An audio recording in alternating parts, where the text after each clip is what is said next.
This clip is brought to you by SaveWithConrad.com.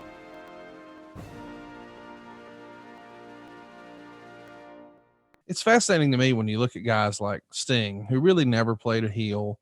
Certainly Ricky Steamboat never really played a heel, but then you see other guys and you're like, well, Hulk Hogan could do both well. Ric Flair, I probably prefer more as a heel, but when Randy Orton's a babyface, I don't know. It just feels like it just doesn't feel right. He should be a heel.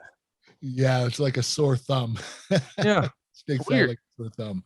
Yeah. Randy is, he's effective as a baby face, but he still does heel tactics as a baby face. You know, he doesn't change much of his match or his psychology. Randy just is Randy, and he's a very special talent.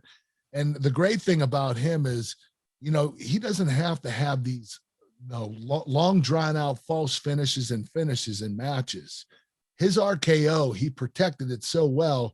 He can hit it out of nowhere and the fans are going to buy into it that it's the finish.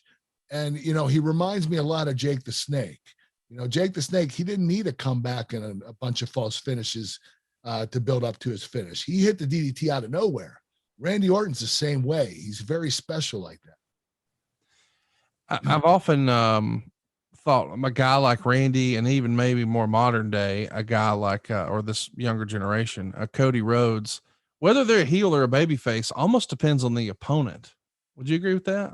Without a doubt. Yes. It definitely depends on the opponent.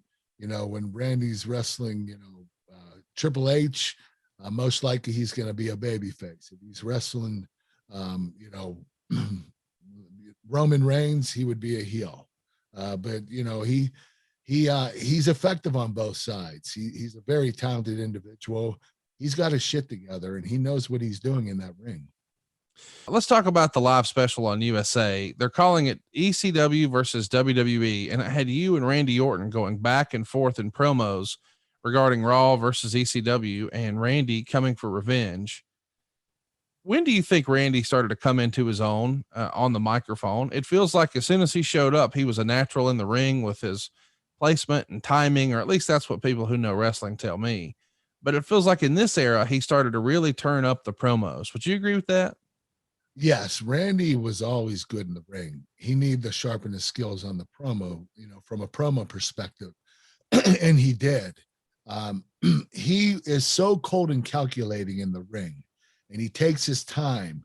He controls the tempo of the match. He doesn't let the fans control it. He had to do that with his promos too, because sometimes when he would talk, the fans would start responding and he would speed up his conversation. But Randy learned how to slow it down and be cool and calculated in his promos as he was in his matches. Randy's a natural heel. That's his best asset.